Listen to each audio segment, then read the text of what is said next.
안녕하세요. 건강 365 아나운서 최인경입니다. 가임기 여성들 중에는 생리통으로 고생하는 분들이 많습니다.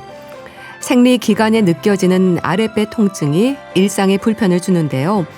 진통제로도 가라앉지 않은 심한 생리통이 계속된다면 다른 이상은 없는지 살펴볼 필요가 있는데요. 자궁 내막증도 그 중에 하나입니다. 생리기간 내내 아랫배 통증과 함께 골반통이 이어질 수도 있는데요. 자궁 내막증은 어떤 상태인 걸까요? 오늘은 가임기 여성들에게 비교적 흔한 자궁 내막증에 대해 알아봅니다. 그리고 약이 되는 약 이야기에서는 땀띠와 냉방병에 대해 살펴보겠습니다. 건강 365 성시경의 너에게 듣고 시작하겠습니다. KBS 라디오 건강 365 함께하고 계십니다. 심한 생리통으로 힘들어하는 여성들이 있죠. 증상에 따라서는 일상이 어려울 정도로 생리 때마다 고생하는데요. 아랫배 통증과 함께 골반통이 이어진다면 자궁 건강의 이상을 의심할 수 있다는 지적입니다. 인제대학교 상계백병원 산부인과 노지현 교수에게 도움 말씀 듣겠습니다. 교수님 안녕하세요. 안녕하세요. 네, 반갑습니다. 개인차가 있긴 하지만 생리통은 가임기 여성들에게 아주 흔한 증상이지 않나요? 예, 맞습니다. 가임기 여성의 50에서 90%까지가 생리통을 경험할 정도로 아주 흔한 증상입니다. 네. 워낙 흔하다 보니 많은 분들이 생리할 때는 당연히 아픈 거다라면서 대수롭지 않게 넘기시곤 하는데요. 네. 생리통은 크게 두 가지로 나눌 수 있습니다. 특별한 질환 없이 우리 프로스타글란딘이라는 물질 때문에 자궁이 수축하면서 생기는 원발성 생리통이 있고요. 자궁이나 골반 내에 어떤 질환이 원인이 돼서 생기는 속발성 생리통이 있습니다. 그래서 흔하다고 해서 무조건 참거나 방치하기보다는 내 몸의 통증이 어떤 종류인지는 한 번쯤은 주의 깊게 살펴볼 필요가 있겠습니다. 네. 아랫배가 너무 아프고 골반통까지 경험하는 경우도 있는데요. 생리 기간 내내 통증이 있기도 하고 하루 이틀 정도 고생하기도 하는데요. 생리 때마다 통증이 이어진다면 자궁 내막증의 위험도 살펴야 한다고 들었습니다. 네, 아주 정확하고 중요한 지적인데요. 네. 보통 일반적인 생리통은 생리 시작 직전이나 첫째 날, 둘째 날에 가장 심하고 좀 서서히 가라앉는 편이거든요. 네. 그 통증이 생리 기간 내내 지속되거나 오히려 생리가 끝난 후에도 며칠간 골반통이나 아랫배 묵직한 통증이 이어진다면 자궁 내막증을 의심해 볼 수 있겠습니다. 특히 전에는 이 생리통이 이 정도로 심하지 않았는데 몇 년 사이에 계속 생리통이 심해지는 진행성 통증을 보인다면 그것도 자궁 내막증의 원인일 확률이 매우 높겠습니다. 네.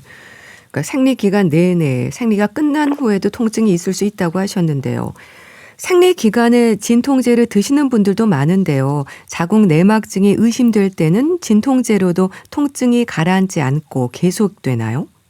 반드시 그런 건 아닌데요. 네. 자궁 내막증도 통증이 진통제 먹으면 좀 좋아지는 경우도 있기는 합니다. 그래서 가끔 진통제가 잘 들었으니까 나는 자궁 내막증은 아니겠지 이렇게 판단해서는 안 되고 대체로는 진통제로 조절이 안 되는 경우가 많기 때문에 그런 경우에 이제 자궁 내막증을 의심하게 되는 거고 보통 우리가 생리통 때 이렇게 흔히 먹는 이부프로펜이나 나프록센 같은 비스테로이드성 소염 진통제를 많이 먹게 되잖아요. 네. 근데 일반적인 사람은 그냥 이렇게 통증이 시작될 무렵에 먹으면 보통 좋아지는데 이런 약을 먹어도 계속 아프고 일상생활이 힘들 정도로 이렇게 먹어야 되고 또 양도 늘고 이제 도저히 안 되겠다 이런 분들은 좀 아무래도 자궁 내막증을 의심할 수가 있겠죠. 자궁 내막은 자궁 안의 조직인가요? 예, 자궁 내막이라고 하면 자궁의 가장 안쪽을 덮고 있는 부드러운 조직인데요. 근데 우리가 큰 방에 비유한다면 자궁 근육은 자궁 벽이라고 생각하면 되고 내막은 방 안쪽에 깔려 있는 쿠션이라고 생각하시면 되겠습니다.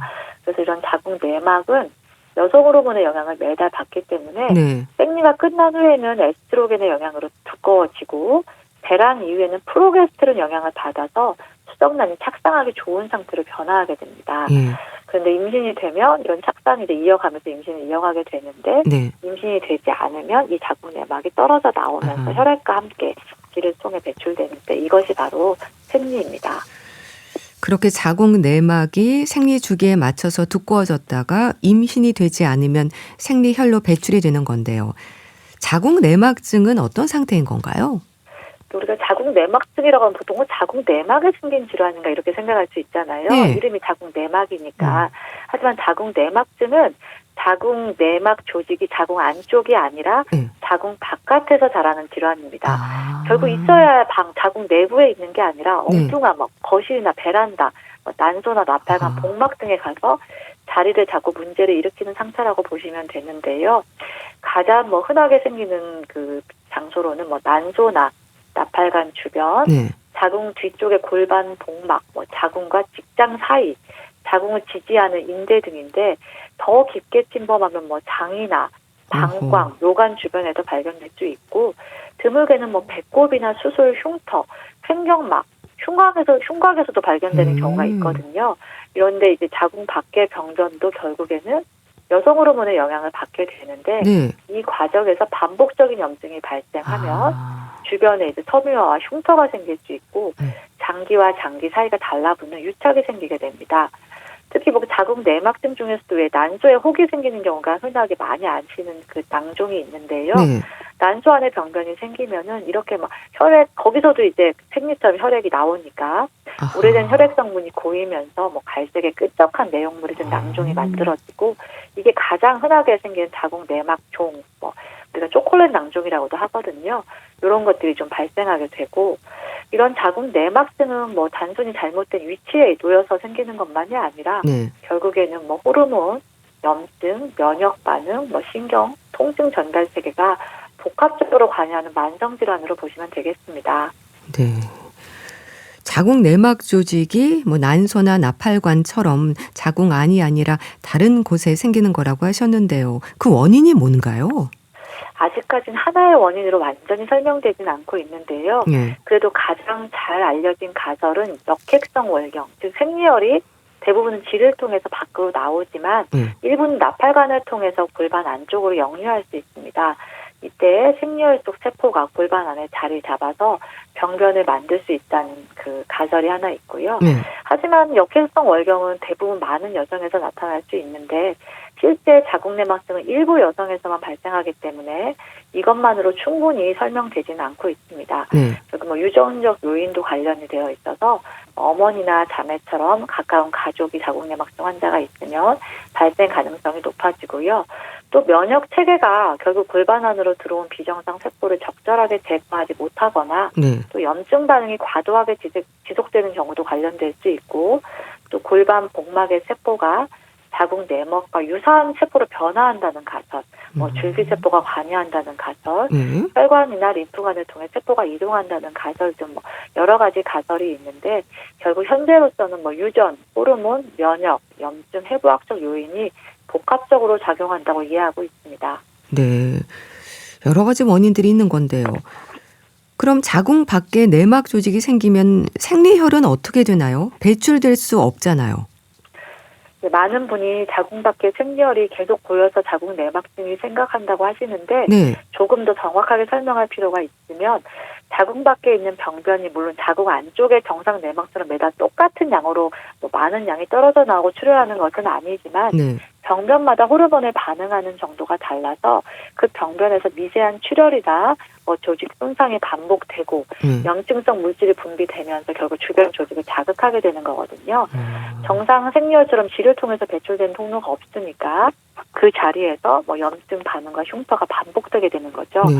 결국 우리 몸에 일부 혈액과 조직을 흡수하기도 하지만 염증이 계속되면 결국 이제 유착이 생기고 섬유화가 되고 결국 난소 안에서는 반복적으로 출혈이 반복되면 혈액 성분이 축적되어서 혹을 형성하게 되거든요.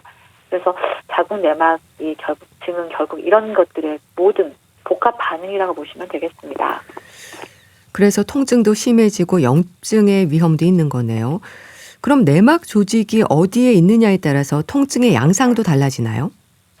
병변의 위치에 따라 증상이 달라질 수 있는데 골반 복막이나 자궁 뒤쪽에 병변이 있으면 생리통과 골반통이 주로 나타날 수 있고 자궁과 직장 사이 또는 질의 뒤쪽을 침범하면 성관계 중 깊은 통증이나 또는 배변통이 나타날 수 있습니다. 또 장 주변을 침범하면 생리기간에 맞춰서 복부 팽만이나 설사, 변비, 배변 시 통증이 심해질 수 있고요. 또 방광이나 요관 주변에 병변이 있으면 소변을 자주 보거나 소변을 볼 때 아프고 드물게 생리대 혈뇨가 나타날 수도 있습니다. 이제 이런 게 이제 어디에 있느냐에 따라서 이렇게 좀 병변이 나타나게 됩니다. 아랫배 통증뿐 아니라 허리도 아프고 골반통도 있고 설사, 변비에 배뇨 증상까지 다양한데요. 나타나는 증상에 민감할 필요가 있겠어요. 이런 자궁 내막증의 위험은 초경부터 폐경까지 모두 생길 수 있는 건가요? 네, 그렇습니다. 자궁 내막증은 결국 월경과 관련되기 때문에 주로 월경을 하는 가임기에 나타나지만 청소년기부터도 발생할 수가 있습니다. 초경을 시작한 지 얼마 되지 않은 청소년이 생리통 때문에 학교에 가지 못하거나 생리 때마다 구토하거나 쓰러질 정도로 아픈 경우에도 자궁 내막증을 고려해야 되고 아까도 이전에도 말씀드렸지만 진통제 복용에도 조절 안 된다면 평가해 볼 필요가 있고요. 폐경이 되면 확실히 여성 호르몬이 감소하기 때문에 많은 환자에서 병변이 이제 줄어드는 게 대부분이긴 한데 과거 유착이나 신경에 민감하기 때문에 통증이 남아있을 수 있고요. 드물게 폐경 이후에도 병변이 지속되거나 증상이 나타나는 경우도 아주 드물게 있습니다. 그래서 폐경 후에 새롭게 골반통이나 출혈, 난소 종괴가 발견된다면 과거 자궁내막증 때문이라고 임의로 판단하지 말고 다른 질환이나 악성 종양 가능성도 포함해서 평가해야 됩니다. 결국 자궁내막증은 초경부터 폐경까지 가임기 여성에게 주로 영향을 줄 수 있는 질환이라고 보시면 되지만 폐경 이후라고 완전히 안심할 수는 없겠습니다.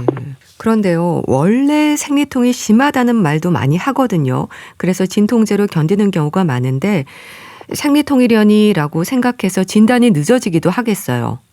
그렇습니다. 자궁 내막증 진단이 늦어지는 가장 큰 이유 중 하나가 결국 생리통을 좀 원래 아픈 거다 이렇게 정상적인 현상으로 받아들이는 문화가 있겠고요.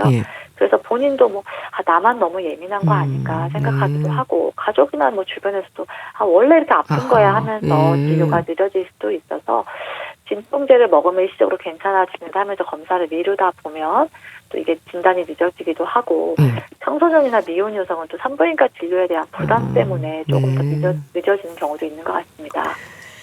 그 모든 병은 초기에 치료되는 게 좋을 텐데요. 그럼 자궁 내막증도 늦게 발견될수록 치료가 복잡해지나요?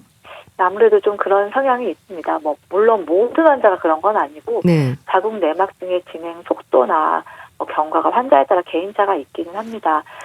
하지만 치료가 지연되는 동안에는 당연히 반복적인 염증, 출혈, 유착이 심해지니까 좀 질환이 좀 심해질 수 있고 또 병변이 이제 진행되다 보면 장이나 방광, 요관처럼 중요한 장기를 침범하게 되면 오히려 수조 범위도 커지고 여러 가지 진료과가 함께 치료해야 될 수 있는 경우도 생기기 때문에 아무래도 진단이 좀 늦어질수록 치료가 복잡해지죠. 또 통증을 오래 참으면 통증 전달하는 신경계가 과민해져가지고 중추 감작이 발생하면서 실제로 치료한 후에도 통증이 사라지지 않아서 일반적 근육 치료나 통증 의학적 치료나 심리 치료까지 필요한 경우도 있거든요. 그래서 조기 진단이 사실은 단순히 빨리 수술하기 위한 것이 아니라 통증을 조기에 치료하고 필요하면 호르몬 치료로 병의 활동을 억제하고 난소의 가입력도 보존하는 것이기 때문에 좀 빨리 좀 오시는 게 좀 도움이 되죠, 당연히.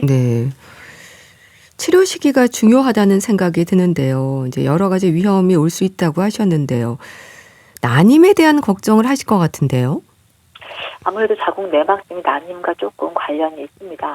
물론 자궁 내막증이 있다고 해서 다 모두 임신이 안 되고 이런 거는 아니고 자연 임신이 되는 경우도 많기는 하지만 자궁 내막증은 아무래도 주변 조직의 유착과 정상적 위치가 좀 바뀌고 또 염증 반응, 그다음에 면역 반응 이런 것 때문에 난임과 좀 연관이 있습니다.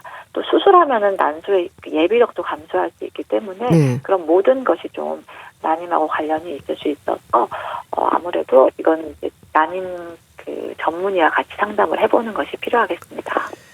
그래도 요즘은 산부인과 검진에 대한 인식이 많이 달라져서 미혼 여성들도 정기적으로 검사를 받는 분들이 많잖아요. 그럼 조기 발견의 가능성이 높지 않을까 싶은데 어떨까요? 네, 다행히 최근에는 20, 30대 미혼 여성분들이 증상이 없어도 자궁 경부암 검진이나 초음파 검사를 받으러 병원에 많이 오시고 계십니다. 그래서 이렇게 초음파 검사를 주기적으로 받다 보면 아무래도 뭐 난소나 주변에 혹이 있는지를 발견할 수 있기 때문에 조기에 발견할 수 있는 확률이 훨씬 높아진다고 할 수 있겠습니다. 치료는 모두가 수술이 방법은 아닌 거죠?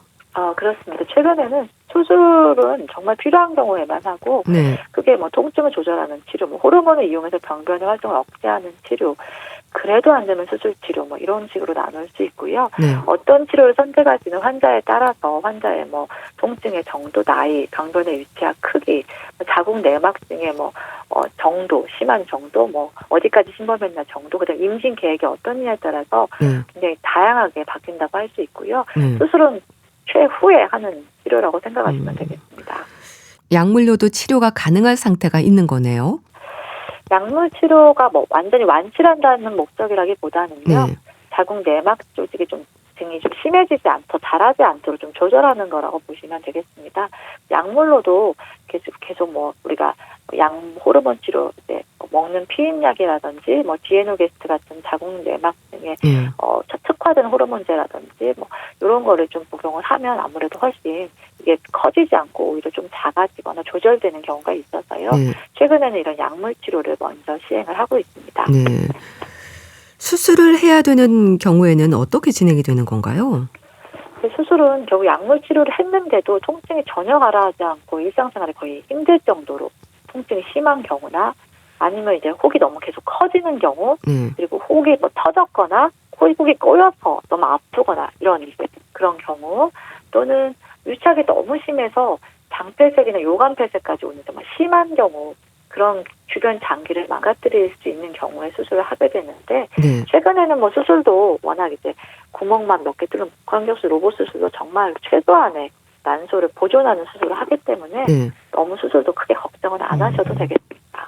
그런데 미혼일 때 자궁 내막증 수술을 받은 분들은 결혼 후에 혹시 임신에 영향을 주는 게 아닐까 걱정을 하잖아요. 실제 난임의 원인이 되는 경우는 어느 정도일까요? 난임의 원인이 자궁 내막증인 경우가 몇 %라고 정할 수는 없는데, 이제 이 수술을 만약 받았다면 그 난소의 여력이 줄어드니까 아무래도 난소의 기능이 좀 감소하게 돼서 임신에 좀 안 되는 경우가 있을 수 있습니다, 실제로. 그래서 그거는 이제 수술을 하시게 되면 빨리 이제 우리가 이제 제대로 난소의 예비력, 그 다음에 이게 어떤 시술을 통한 임신을 해야 될지 아니면 자연 임신을 해야 될지, 이거는 정확한 판단이 필요하다고 할 수 있겠습니다. 그럼 임신 계획이 있을 때 자궁 내막증에 대한 검사를 받아보는 게 좋을까요? 우리가 보통 기본적인 검사를 하니까 당연히 초음파 보고 뭐 기본적인 검사에서 어느 정도 진단이 된다고 할 수 있겠습니다. 네. 자궁 내막증도 재발 위험이 있을까요? 굉장히 이건 재발을 많이 하는 질환이고요. 실제로 우리가 보통은 한 50% 정도는 재발을 하는 경우가 많기 때문에, 그래서 최근에는 수술하거나 뭐 어떤 약물 치료도 쭉 몇 년씩 계속하는 경우가 대부분입니다. 네. 그러니까 완치라기보다는 관리의 개념으로 봐야 되는 거네요. 맞습니다. 또 수술을 받았는데 결혼 후에 다시 수술을 받는 경우도 있는데 흔한가요? 수술 받고 또 하는 경우도 당연히 있을 수 있는데, 최근에는 이제 우리가 자궁 내막증은 이게 자궁 내막증 수술하면 가입력이 떨어지니까 최대한 수술을 늦추는 방향으로 하고 있지만, 수술을 하고 나서도 자궁 내막증이 커지고 이것 때문에 다시 더 심해지고 어떤 조절이 안 된다면 다시 수술을 하는 경우도 있습니다. 네. 약물 치료도 가능하다고 하셨습니다. 이거는 뭐 호르몬 치료인가요? 네, 호르몬 치료입니다. 네, 호르몬 치료는 어떻게 진행이 되는 건가요? 이제 먹는 약으로 치료를 하게 되는데요. 우리가 이제 결국에는 자궁 내막증은 에스트로겐 때문에 발생하는 거기 때문에 프로게스테론 제제를 쭉 줘서 우리가 자궁 내막 생리를 안 하게끔 안정화시키는 그런 치료라고 보시면 되겠고요. 호르몬 치료는 계속 매일 먹는 약으로 이제 하고 있죠, 우리가. 어느 정도 치료를 받나요? 정해져서 몇 년이라고 하지는 않는데 최소 우리가 이제 2년 이상은 좀 치료를 받는 것을 추천은 하고 있습니다. 그런데 꼭 기간이 정해져서 얼마간 해야 된다, 이렇게 정해진 것은 아닙니다. 그렇게 호르몬 치료를 받으면 효과가 좋나요? 전 본인이 느낀 통증이 좀 줄어들게 되고요. 네. 통증이 있었던 건 통증이 줄어들게 되고 혹이 커지는 거를 조금 이렇게 예방할 수 있는 게 있지만 치료는 훨씬 효과가 좋아서 생각보다 좀 이걸로 조절하시는 분들 꽤 많이 있습니다. 네. 자궁 내막증을 예방하고 조기 발견할 수 있는 방법이랄까요? 자궁 내막증을 사실 100% 막을 수 있는 확실한 예방법은 아쉽게도 없는 상태로 네. 조기 발견한다는 건 결국 산부인과의 정기 검진을 받는 것이 가장 조기 발견할 수 있는 방법이 아닐까 싶습니다. 네. 초음파 검사를 하면 되는 건가요? 그렇죠. 예, 초음파를 통해서 하는 것이 가장 중요하죠. 네. 자궁 내막증을 이제 20대에도 경험할 수 있다고 하셨는데요.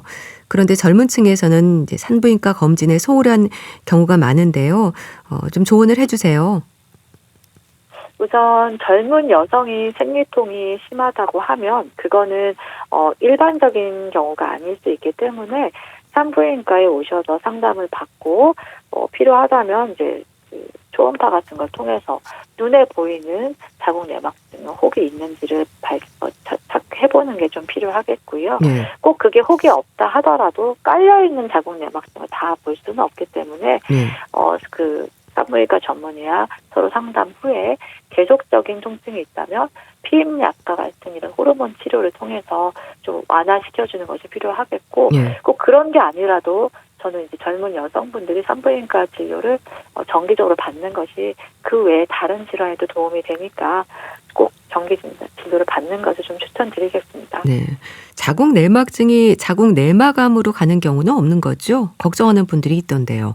자궁 내막증과 자궁 내막암은 다른 거라서 네. 크게 걱정은 아니지만 실제로 자궁 내막증 자체가 난소암으로 되는 경우도 있을 수는 있어서 폐경 후에는 저희가 자궁 내막증 환자도 단순히 혹을 자궁 내막증으로만 방치하시면 안 되고 네. 정기적으로 검사하시다가 필요하시면 수술을 하는 것도 방법이겠습니다. 자궁 내막증을 의심할 수 있는 증상들에 대해서도 다시 한번 짚어주시죠. 자궁 내막증을 의심하는 증상은 결국에는 생리통, 그다음에 배변통, 물반통 여러 가지가 다 있는데 통증이 가장 흔한 거라고 보시면 되겠습니다. 네. 그럼 이런 것들은 자궁 검진에서 두루 살필 수 있는 거죠? 예, 맞습니다. 네, 알겠습니다. 오늘은 가임기 여성들에게 생길 수 있는 자궁 내막증에 대해서 알아봤는데요. 인제대 상계백병원 산부인과 노지연 교수와 함께했습니다. 감사합니다. 예, 감사합니다. KBS 라디오 건강 365 함께하고 계신데요. 김광석의 붙이지 않은 편지 듣고 다시 오겠습니다. KBS 라디오 건강 365 함께하고 계십니다. 땀이 많은 여름에는 땀띠도 걱정입니다. 특히 아이들은 땀띠로 고생하는 경우가 많은데요. 땀구멍이 막히면서 나타나는 피부 증상이죠. 땀띠가 생겼을 때 어떻게 해야 할까요? 약사이신 소비자 콘텐츠 연구소 이주영 소장과 함께합니다. 안녕하세요. 네, 안녕하세요. 땀띠는 땀구멍이 막히면서 생기는 거죠? 네. 우리 몸에서 땀을 한꺼번에 많이 배출하려다 보니까 네. 이 땀관이나 땀구멍이 막히기도 하는데요. 예. 이로 인해서 땀이 원활히 표피로 배출되지 못하고 축적이 되면 작은 발진과 물집이 발생하는 질환을 우리는 땀띠라고 합니다. 네. 땀이 많이 나는데 이 땀구멍이 막혀서 나가지를 못하니까 이 땀이 나가는 통로나 이 땀샘이 터져버립니다. 그러면 주위 조직이 땀으로 이렇게 부풀게 되고요. 네. 이게 붉고 작은 좁쌀 같은 형태로 피부에 생겨서 그 부분이 따끔따끔하고 가렵기도 하고 그런 증상을 느끼게 됩니다. 특히 아이들에게 많잖아요. 계속 긁게 되는데 잠도 설치거든요. 네. 아이들이 이 땀띠가 생기면 진짜 가려움을 못 참고 자꾸 긁습니다. 그렇죠. 기본적으로 아이들이 어른들보다는 열이 많잖아요. 네. 그리고 열은 많이 나고 땀을 많이 배출해야 되는데 피부의 조절 기능이 아직 미숙해서 땀샘이 덜 발달했고요. 네. 그리고 그 땀샘의 밀도가 높습니다. 그러니까 피부 표면적 땀이 발생하는 양이 2배 이상이기 때문에 아이들이 땀띠가 잘 생깁니다. 특히 이 피부가 접히는 목이나 사타구니 등에 땀띠가 잘 생기기 때문에 네. 특히 말을 잘 못하는, 표현을 못하는 아이들은 부모님들이 주의를 잘 관찰을 해주셔야 됩니다. 그런데 땀띠를 치료하는 약이 있나요? 땀띠 전용 연고가 따로 있지는 않아요. 네. 그래서 땀띠라고 적혀 있는 연고를 저희가 이제 땀띠라고 해서 약을 드리면 이게 여기 땀띠가 없어요라고 여기 딱 땀띠라고 크게 적혀 있는 연고 없나요? 이렇게 찾으시는데요. 네. 이게 증상에 맞추어서 약물을 사용하는 것이기 때문에 그렇습니다. 네. 일단 잘 씻기시고요. 땀이 나오게 해야 되니까 잘 씻기시고 시원하게 했는데도 염증 반응이 생겼다면 이게 습진을 쓰는 연고 종류를 사용하면 됩니다. 대부분 집에 하나씩은 있는 광범위 피부질환 치료제를 말하는데요. 네. 이게 효능 효과에 보면 습진이라는 말도 적혀 있지만 네. 더불어 뭐라고 적혀 있냐면 가려움, 피부염이라는 말이 있습니다. 네. 그러면 이 약에는 광범위 피부질환 치료제에는 이렇게 항생제, 벤타마이신이라는 항생제와 베타메타소니아 스테로이드가 같이 포함되어 있기 때문에 요거를 써주시면 효과가 납니다. 가려운 게 문제거든요. 참기가 네. 어렵잖아요. 그때는 뭘 바르나요? 많이 가려워하는 경우에는 이제 좀 가려움과 붓기를 가라앉혀주는 항히스타민제가 들어있는 크림을 쓰면 좀 더 효과적인데요. 네. 이게 땀띠라고 쓰여 있는 것보다 뭐라고 적혀 있는데 항히스타민제가 들어있냐면 모기 물린 데 바르는 크림이나 겔을 사용하면 됩니다. 크림이나 겔. 이렇게 하얗거나 겔은 투명한데 바르면 시원해지는 거 있거든요. 네. 근데 요거는 이제 다만 이 모기 물린 데 바르는 크림이나 겔은 그 30개월을 기준으로 쓸 수 있고 쓸 수 없고가 적혀 있습니다. 그래서 30개월 이상이냐 이하이냐에 따라서 쓸 수 있는 연고가 좀 다르니까 그거는 꼭 확인하시는 게 좋고요. 사실 더 효과적인 것은 스테로이드 연고가 더 효과적일 수 있습니다. 근데 이제 센 거 말고 약한 거 쓰시면 되는데요. 네. 약한 스테로이드의 대표적인 성분이 하이드로코르티손 성분입니다. 가장 약한 게 스테로이드 이 연고나 로션이어서 일반 의약품으로도 살 수 있고요. 아마 아기가 있는 집에서는 아마 처방받아서도 하나씩 가지고 있습니다. 보면 거의 대부분 있습니다. 그리고 스테로이드는 어쨌든 1차적으로 모든 것을 빠르게 해결해주는 그런 연고 성분이기 때문에 뭐 가벼운 아토피 또는 땀띠, 벌레 물린데 또는 햇볕 때문에 생기는 화상 같은 요럴 때 염증 반응이 막 시작될 때 발라주면 요 반응을 빠르게 딱 가라앉혀 줍니다. 네. 그래서 이렇게 약한 스테로이드랑 항히스타민제가 섞여 있는 그 연고도 나와 있기 때문에 그 아이의 그 증상 그리고 이제 이 땀띠가 생겼을 때 어떤 부분을 가장 괴로워하는지를 좀 이야기하시면 거기에 맞는 연고를 골라줄 수 있겠습니다. 더워서 아이들이 땀을 많이 흘리는 땀띠도 문제지만 여름에는 냉방병도 문제이지 않나요? 네. 냉방병이 이제는 심각해졌습니다. 왜냐하면 바깥 온도가 너무 높고. 그러니까요. 네, 거기에 맞춰서 냉방병이 안 걸리려면 사실 10도, 온도 차이를 10도 내외로 하라고 되어 있거든요. 8도에서 10도 안쪽으로 해라. 그러면 안에가 너무 덥습니다. 실내가. 그렇죠. 그러니까 이 온도차가 너무 심해지는 거죠. 근데 이 정도 온도차가 10도 이상이 나면 인체가 잘 적응을 못합니다. 왔다 갔다 하면서 이때 몸이 힘들어합니다. 여기는 뜨거웠다가 여기는 시원했다가 이렇게 되기 때문에 감기나 몸살 또는 심한 피로감, 권태감이 나타나는 게 우리가 소위 말하는 냉방병입니다. 그런데요, 제가 여름에 벌써 한 6월부터 그랬던 것 같아요. 여름에 학교를 가면 이제 학교를 딱 찾아가면 학생들이 긴팔에 좀 두툼한 체육복 상의를 입고 있거나 심지어 담요를 두르고 있습니다. 저는 막 너무 더운 데서 걸어서 학교를 딱 들어갔는데 애들이 막 두꺼운 옷을 입고 있어서 이건 뭐지? 그랬는데 들어가 보면 이렇게 에어컨을 너무 강하게 틀어놓은 거예요. 그래서 에어컨 앞에 있는 학생은 너무 춥고 그러니까 이게 담요를 덮어쓰고 있고 먼 곳에 있는 학생은 너무 덥다고 계속 온도 낮추라고 그러고 그러니 이런 환경들이 다 지금 냉방병에 걸릴 수밖에 없는 환경이 자꾸 변하고 있구나라고 저는 정말 한 해 한 해 느낍니다. 참 그렇게 실내외 기온차에 적응을 못 하잖아요. 추웠다, 더웠다. 그래서 또 머리가 아프기도 하거든요. 네, 이 온도 차이 때문에도 몸이 적응을 못하고 또 에어컨을 이게 계속 틀면 네. 실내에 수분이 응결되어서 습도가 떨어집니다. 한 30~40%까지 낮아지게 되거든요.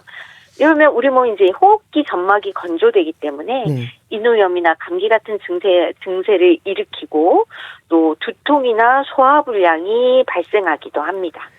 밀폐 건물 증후군이라는 것도 있다면서요. 네, 이건 빌딩 증후군이라고 이제 이야기하는 것의 일종인데요. 네. 시원한 실내 온도를 유지하기 위해서 이제 환기를 제대로 하지 않을 때 주로 발생하는 것을 이 밀폐 건물 증후군이라고 합니다. 이제 현대적인 건물의 실내에는 이렇게 창문을 막 마음대로 열 수 없는 구조로 되어 있는 경우가 많잖아요. 네.